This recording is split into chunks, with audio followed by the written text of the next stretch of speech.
Hello नमस्कार साथियों, welcome to royal study. दोस्तों आरआरबी एनटीपीसी अंडर ग्रेजुएट 2025 के स्पेशल एग्जाम का नेक्स्ट एनालिसिस आपके लिए लेकर आ चुके हैं। आज 20 अगस्त 2025 को हम फर्स्ट शिफ्ट का एनालिसिस कवर करने वाले, बिल्कुल 100% ऑथेंटिक और रियल क्वेश्चंस हमारे पास में आ चुके हैं, जो कि पूरी डिटेल के साथ में इस वीडियो में कवर करवाने वाले हैं। आप खुद चाहे तो मैं आपको देखिए ये बता देता हूँ कि ये जो बिल्कुल एग्जैक्ट क्वेश्चन है जो आपके एग्जाम में आज पूछे गए हैं, है ना। तो इन सभी क्वेश्चंस को आप अच्छे से कवर कर लीजिएगा। जिन लोगों का आगे आने वाले दिनों में एग्जाम है उनके लिए रहेगा। क्लियर है। तो इन वीडियोस की अगर आप चाहते हैं कि पीडीएफ भी मिल पाए तो आपको एप्लीकेशन को डाउनलोड कर लेना है, टेलीग्राम चैनल ग्रुप को ज्वाइन कर लेना है। दोनों की लिंक आपको वीडियो के डिस्क्रिप्शन में मिल जाएगी। और आगामी दिनों में जिनका एग्जाम है, डिस्क्रिप्शन में हमने लिंक डाली है, तो आप यहाँ से जाकर बता सकते हैं कि आपकी एग्जाम किस दिन किस शिफ्ट में है, ताकि हम ज़्यादा से ज़्यादा हेल्प आप सभी लोगों की कर पाएँ। आइए स्टार्ट करते हैं आज के हमारे पहले प्रश्न से। उससे पहले आप सभी से रिक्वेस्ट है कि चैनल को सब्सक्राइब नहीं किया है तो सब्सक्राइब करके बेल आइकन को ऑल पर सेलेक्ट कर दीजिएगा, ताकि जो भी नया वीडियो है सबसे पहले आप सभी के पास में पहुंच पाए। पहला क्वेश्चन पूछा गया है, धारा 498A किससे संबंधित है ना। Section 498A of IPC is related to, तो ये आईपीसी की धारा 498A पति या ससुराल पक्ष द्वारा पत्नी पर क्रूरता से रिलेटेड है। भारतीय दंड संहिता की धारा है 498A, विवाहित महिलाओं के साथ क्रूरता से संबंधित है। और ये धारा पति या उसके रिश्तेदारों द्वारा विवाहित महिला के साथ की गई क्रूरता को आपराधिक अपराध मानती है। धारा 498A में क्रूरता को परिभाषित किया गया है, जिसमें यहाँ पर 2 पॉइंट है। महिलाओं को आत्महत्या करने के लिए प्रेरित करने वाला आचरण और महिलाओं के जीवन, अंग या स्वास्थ्य, मानसिक, शारीरिक को गंभीर चोट या खतरा पहुंचाने वाला आचरण, ये आता है अनुच्छेद धारा 498A के तहत, याद रखना है। अगला क्वेश्चन है, हरभजन सिंह किस राजनीतिक दल से जुड़े हुए हैं। तो ये आम आदमी पार्टी से संबंधित है। आम आदमी पार्टी करेक्ट आंसर रहेगा। हरभजन सिंह ईटीओ एक भारतीय राजनीतिज्ञ और वर्तमान पंजाब सरकार में कैबिनेट मंत्री हैं। पंजाब विधानसभा में जंडियाला जो है यहाँ से विधायक है ये, और आम आदमी पार्टी के राजनेता ये हैं। ये हमारी अंडर ग्रेजुएट वाली स्पेशल टेस्ट सीरीज है, जो कि अभी आपको नाममात्र की प्राइस सिर्फ 49 में मिल जाएगी। लिमिटेड टाइम है, अगर अभी तक इनरोल नहीं किया है तो गोल्डन अपॉर्चुनिटी, गोल्डन चांस है आपके लिए, क्योंकि यहाँ पर अभी जो एग्जाम आपका बचा हुआ है उनके लिए बेस्ट से बेस्ट चीज़ें आपको मिलेंगी। आप एक बार खुद जाकर डेमो चेक कर सकते हैं। सेम टू सेम पैटर्न पर बेस्ड टेस्ट सीरीज है। क्लियर है। पेड कोर्स में जाकर चेकआउट करिएगा, आपको एग्जैक्ट और क्लियरली पता चल जाएगा। सबसे कम प्राइस में यहाँ पर आपको मिल जाएगी। नंबर है, कोई डाउट है, कुछ क्वेरीज है, कॉन्टैक्ट भी कर सकते हैं। ये और भी एग्जाम के लिए अवेलेबल है, जैसे कि आरआरबी ग्रुप डी की आपको मिल जाएगी, सीजीएल के लिए मिल जाएगी, सीएचएसएल, एमटीएस और दिल्ली पुलिस कांस्टेबल की भी अवेलेबल है। साथ ही ये मध्य प्रदेश के एग्जाम के लिए भी अवेलेबल है। तो आप एक बार जाकर खुद से चेकआउट भी करिएगा, डेमो भी ले लीजिएगा, ताकि आपको और क्लियरली पता चल जाए। नेक्स्ट क्वेश्चन है हमारा, प्रायदीपी नदी कौन सी है। कुछ ऑप्शंस आपको दे रखे थे, जिसमें कृष्णा नदी भी था आपका, तो कृष्णा करेक्ट आंसर रहेगा। देखिए, प्रायदीपी भारत की कुछ प्रमुख प्रायदीपी नदियां हैं, है ना।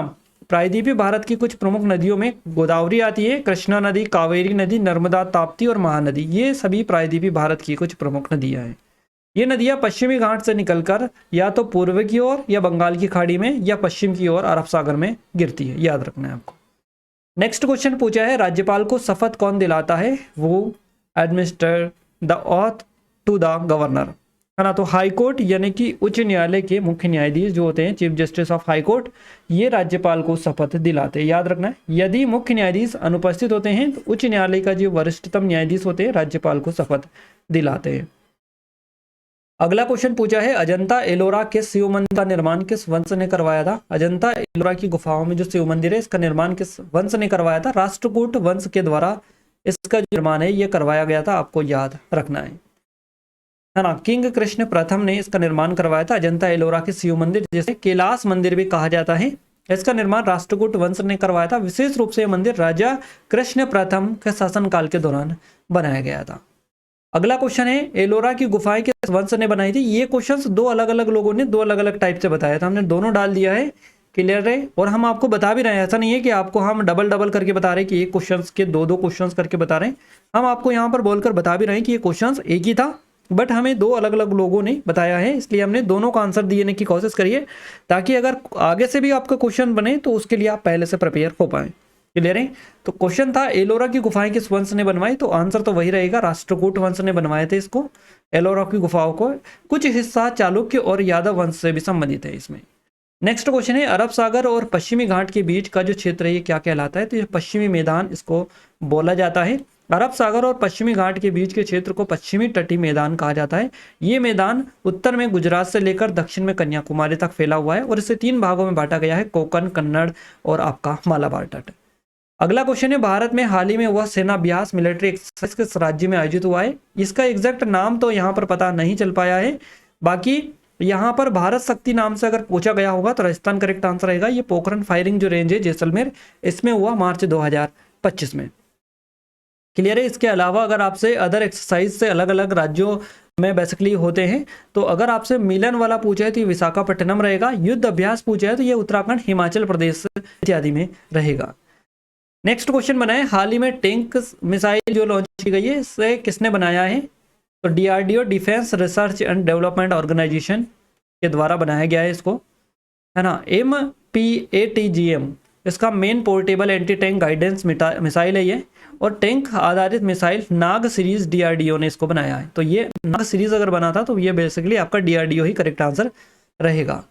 अगला क्वेश्चन है, मार्च 2024 तक एशिया की सबसे लंबी सुरंग कौन सी है? मार्च 2024 तक आपसे पूछा है तो ये हो जाएगी जोजिला टनल, अंडर कंस्ट्रक्शन है इसका। JK में आपको देखने को मिलती है, लगभग 13.5 किलोमीटर है, 13.5 किलोमीटर। पीर पंजाल टनल ये आपकी बात करें तो ये 11.2 किलोमीटर है, यानी उससे छोटी ये है। कौन सी? पीर पंजाल वाली। जोजिला जो टनल है ये है करीबन 13.5 किलोमीटर। तो यही आपका करेक्ट आंसर रहेगा। एशिया की सबसे लंबी जो सुरंग है जोजिला सुरंग है, इसका लगभग 70% काम पूरा हो चुका है। जम्मू कश्मीर में एशिया की सबसे लंबी सुरंग है जोजिला सुरंग। याद रखना है आपको, श्रीनगर और लद्दाख के बीच हर मौसम में संपर्क प्रदान करने वाली इस परियोजना का जो निर्माण है करीबन 5500 करोड़ रुपए के अधिक की लागत से किया जा रहा है। अगला क्वेश्चन बना है, दिल्ली में किसकी सरकार बनी है? विच party form the government in Delhi? तो ऑप्शंस भी इस टाइप से आपको मिले थे कि भारतीय जनता पार्टी ने पूर्ण बहुमत से यहाँ पर सरकार बनाई थी, और एक और ऑप्शन था आपका कि आम आदमी पार्टी ने फिर से यहाँ पर जीत हासिल की थी। इस टाइप से ऑप्शंस आपको मिले थे, तो उसमें ये ऑप्शन था कि भारतीय जनता पार्टी ने पूर्ण बहुमत से सरकार बनाई है, तो ये वाला आपका करेक्ट आंसर रहेगा। क्लियर?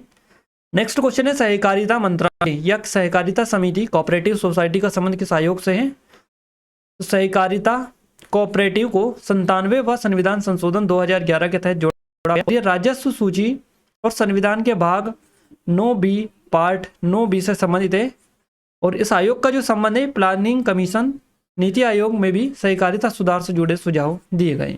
तो याद रखना है इसका संबंध है प्लानिंग कमीशन और नीति आयोग से, दोनों में से एक आपको मिला होगा। नेक्स्ट क्वेश्चन है, 1991 की उदारीकरण नीति में किसे समाप्त करने की बात की गई? तो 1991 में जो लिबरलाइजेशन जो पॉलिसी थी इसमें किसको समाप्त करने की बात की गई? तो इसमें इंडस्ट्रियल जो लाइसेंस सिस्टम है ना, लाइसेंस राज जिसको कहा जाता है, इसको समाप्त करने की बात कही गई, इंडस्ट्रियल लाइसेंस सिस्टम को 1991 की उदारीकरण नीति में। तो याद रखना है आपको, ये करेक्ट आंसर रहेगा।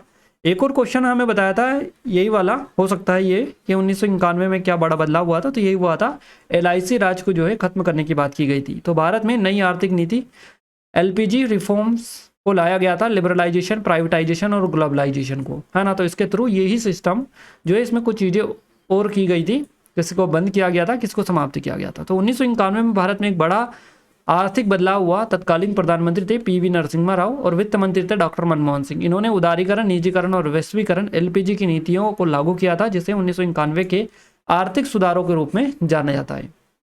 नेक्स्ट क्वेश्चन है, भारत का पहला चीता संरक्षण और प्रजनन केंद्र कौन सा है? तो ये श्योपुर में है, मध्य प्रदेश में आता है आपका ये श्योपुर कूनो नेशनल पार्क। याद रखना है आपको, भारत का पहला चीता संरक्षण और प्रजनन केंद्र पालपुर कूनो राष्ट्रीय जो उद्यान है, जहां पर चीते को लाया गया था। कहां से? नामीबिया से लाया गया था। आपको पता ही है चीते, है ना। मोदी जी ने काफ़ी भव्य तरीके से उनको वहाँ पर उस बाड़े में छोड़ा था। एक बड़े समारोह के फॉर्मेट में उन्होंने कुछ ऐसा ऑर्गेनाइज करवाया था उसको कि बहुत बड़ी चीज़ लेकर ही आ चुके हैं कोई, है ना। तो ये तो आप सभी को बताइए, प्रोजेक्ट चीता का ये हिस्सा है जिसका उद्देश्य भारत में चीतों की आबादी को फिर से स्थापित करना, है ना। तो ये चीज़ें थी। तो इस चीज़ों को इसलिए मैंने आपको बताया ताकि आपको एग्जैक्ट याद आप रख पाए कि ये कहाँ पर है। ये है श्योपुर पालपुर कूनो जो नेशनल पार्क है, यहाँ पर है भारत का पहला चीता संरक्षण और प्रजनन केंद्र। याद रखना है आपको। अगला क्वेश्चन है, भारत का पहला टाइगर प्रजनन संरक्षण केंद्र। ये दोनों क्वेश्चन एक ही था, एग्जैक्ट क्वेश्चन ये ऊपर वाला था, एक और किसी ने ये वाला क्वेश्चन हमें बताया था, तो इसका करेक्ट आंसर पन्ना टाइगर रिजर्व रहेगा, है ना, भारत का पहला टाइगर प्रजनन केंद्र। अब ये भी आपका हो सकता है ऑप्शंस में अगर ना मिले तो ये भी आपका करेक्ट आंसर हो सकता है। बाकी हम आपको बता रहे हैं भारत का पहला बाघ जो प्रजनन केंद्र है, इसकी बात करें तो ये पन्ना टाइगर रिजर्व मध्य प्रदेश में स्थित है। पन्ना टाइगर रिजर्व 1994 में भारत का 22वां बाघ अभ्यारण्य घोषित किया गया था। 1981 में राष्ट्रीय उद्यान के रूप में इसको स्थापित किया गया था। क्लियर है? ये हमारी स्पेशल ई बुक है गाइस जीके की। अगर अभी तक आपने इनरोल नहीं किया तो गोल्डन अपॉर्चुनिटी, बेस्ट चांस आपके लिए इनरोल करने का, क्योंकि पूरा टीसीएस के लेटेस्ट पैटर्न पूरी की पूरी ई बुक अध्यायवार प्रश्नों का संग्रह इसमें है। सिर्फ 25 इसकी प्राइस है, और इस प्राइस में आप 1500 से अधिक लेटेस्ट क्वेश्चन यहाँ से कवर कर सकते हैं। तो आप डेमो भी खुद जाकर चेकआउट कर सकते हैं। नंबर है, कोई डाउट कुछ क्वेरीज है तो कॉन्टैक्ट भी कर सकते हैं। अगला क्वेश्चन है वरुण सेनाभ्यास देशों के बीच में होता है, तो ये भारत और फ्रांस के बीच में होता है। वरुण सेनाभ्यास भारत और फ्रांस के बीच आयोजित एक द्विपक्षीय नौसैनिक अभ्यास है, और ये अभ्यास 2001 से प्रतिवर्ष आयोजित किया जाता है। इसका जो उद्देश्य है दोनों देशों की सेनाओं नौसेनाओं के बीच समुद्री सहयोग और अंतर संचालनीयता को बढ़ावा देना है। अगला क्वेश्चन दोहा से बना है। दोहा डायमंड लीग में नीरज चोपड़ा ने 90+ भाला फेंककर, यानी कि 90 मीटर प्लस 90 मीटर से अधिक भाला फेंककर कौन सा रिकॉर्ड दोहराया या बनाया?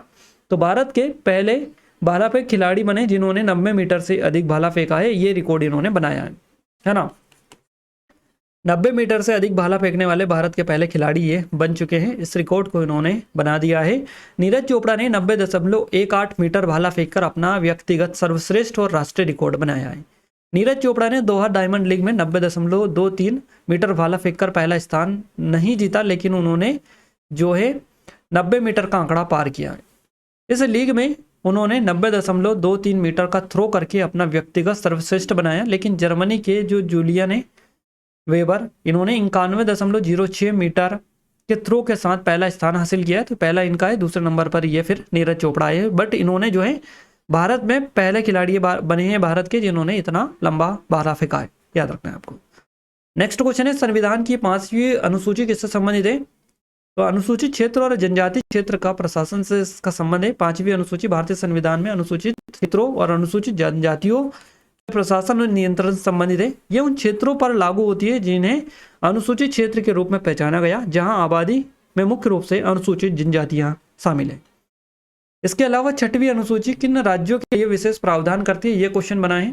तो असम, मेघालय, त्रिपुरा और मिजोरम आपका करेक्ट आंसर हो जाएगा। AMTM है ना, AMTM आप याद रखिएगा, असम, मेघालय, त्रिपुरा, मिजोरम। क्लियर है?